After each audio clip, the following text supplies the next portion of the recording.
Hola a todos, soy Juan Antonio Crespo. En esta ocasión os invito a reflexionar conmigo sobre alienación y filosofía.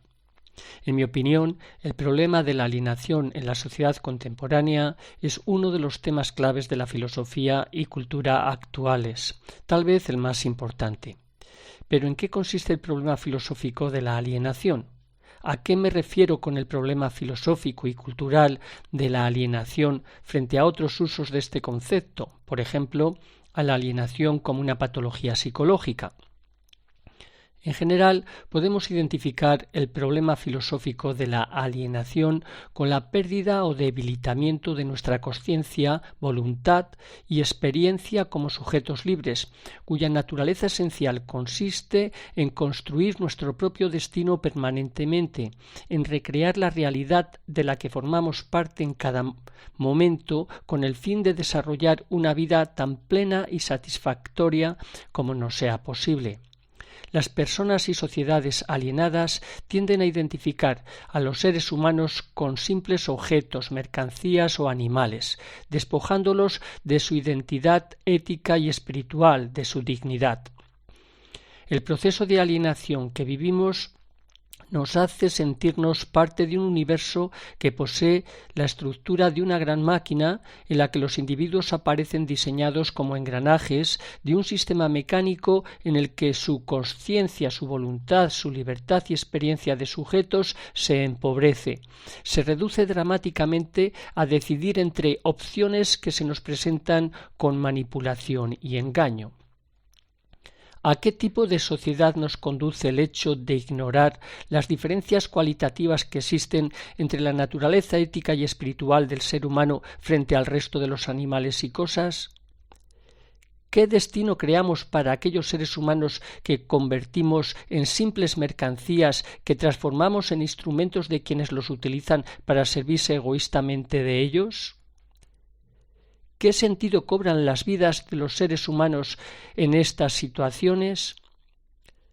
La incapacidad de tomar el control de la propia vida, la incertidumbre, el sinsentido de millones de personas que ven cómo sus vidas se les escapan de las manos, incapaces de dirigir su propio destino, las diferentes formas de esclavitud a las que nos somete un sistema cultural con el que colaboramos y retroalimentamos, la crueldad que verificamos en las guerras, muchos de los problemas psicológicos, la drogodependencia, los fanatismos y populismos ideológicos y religiosos, el fortalecimiento de los totalitarismos, la contradicción entre el avance espectacular científico-técnico y los miles de personas que mueren de hambre y sin medicinas, el ansia consumista relacionado con la destrucción del medio ambiente, etc., ¿no son todos ellos fenómenos relacionados con la alienación? ¿Qué provoca de forma generalizada que la población mundial experimente y desarrolle un progresivo alejamiento, pérdida, enajenación, indiferencia o alienación de lo que representa ser una persona, esto es, de su naturaleza como seres libres cuya esencia consiste en recrearse como sujetos y como sociedad y recrear el mundo del que forman parte asumiendo sus raíces éticas y racionales? Dos fenómenos claves conectados con el proceso de alienación actual son: uno, la pérdida de reconocimiento y control de la autoridad y responsabilidad entre el resultado de nuestras propias acciones, y dos, la pérdida de conciencia de que la fuerza esencial que sostiene todo desarrollo humano es la mutua colaboración entre las personas como resultado de sentirse semejantes, esto es, con unos intereses y un destino comunes a pesar de sus diferencias. Pensemos hasta qué punto los dos hechos anteriores, por un lado, la alienación conectada con el abandono de la autoridad y responsabilidad de nuestras acciones, y por otro, la alienación que nos impide reconocer que la única forma de promover nuestro bien se basa en promover el bien de los demás, el bien común, son dos fenómenos que están relacionados con multitud de situaciones típicas que experimentamos asiduamente en la sociedad y cultura contemporáneas. como ocurre con los 9 ejemplos que enumero a continuación. 1. Un tipo de actitud social conformista, pasiva y receptiva de la población, de individuos con una voluntad débil, dependiente de una autoridad ajena y una percepción de la realidad estereotipada. 2. Una sociedad automatizada en la que el egoísmo individualista se presenta como la forma de triunfar a base de empobrecer y dañar a los demás, una actitud competitiva, agresiva, ausente de valores éticos. 3. La despersonalización e indiferencia ante las consecuencias de nuestro trabajo, de nuestro comportamiento, actuando de forma mecánica en nuestras relaciones con los demás, perdiendo la sensibilidad y la ternura que requiere la comunicación con todo ser humano, especialmente con los más débiles. Comportamiento mecánico, burocrático y despersonalizado que realizamos para encajar en el sistema del que formamos parte, buscando el mayor reconocimiento posible por parte de este sistema. 4. El tipo de idolatría en el que adoptamos, recreamos e idealizamos culturalmente ideas, estereotipos, clichés, imágenes de nosotros mismos, un destino prefijado, creencias, instituciones, poderes públicos, héroes, mentiras, fantasías y un largo etcétera más de realidades que día a día hacemos, recreamos, como quienes tallan un ídolo y luego lo idealizan como algo ajeno, otorgándole el poder de arruinar sus vidas, esperanzas de libertad y cordura como dueños de su propio destino y responsables del futuro del mundo. 5. El escapismo, no sólo en los momentos de ocio, sino en la forma de ver la realidad, como una actitud existencial, como una forma de evasión de nuestros intereses y responsabilidades reales. A lo que podemos también añadir la contradicción entre ser y tener, además de la contradicción entre egoísmo narcisista frente a promover nuestra libertad apoyando la libertad de todos. 6.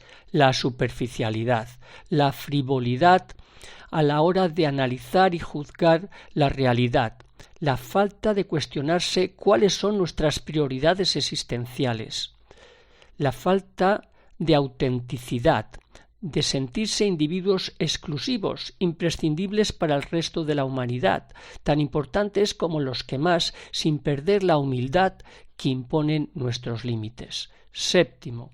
Los problemas psicológicos consecuencia de la vacuidad interior relacionada con el estrés y la ansiedad, de actividades que impiden realizarnos adecuadamente como personas satisfechas de nuestra propia existencia, de lo que hacemos asiduamente, como resultado de realizar un tipo de actividades que contradicen nuestra identidad y desarrollo como sujetos libres, coherentes con nuestra sensibilidad ética y racional. 8.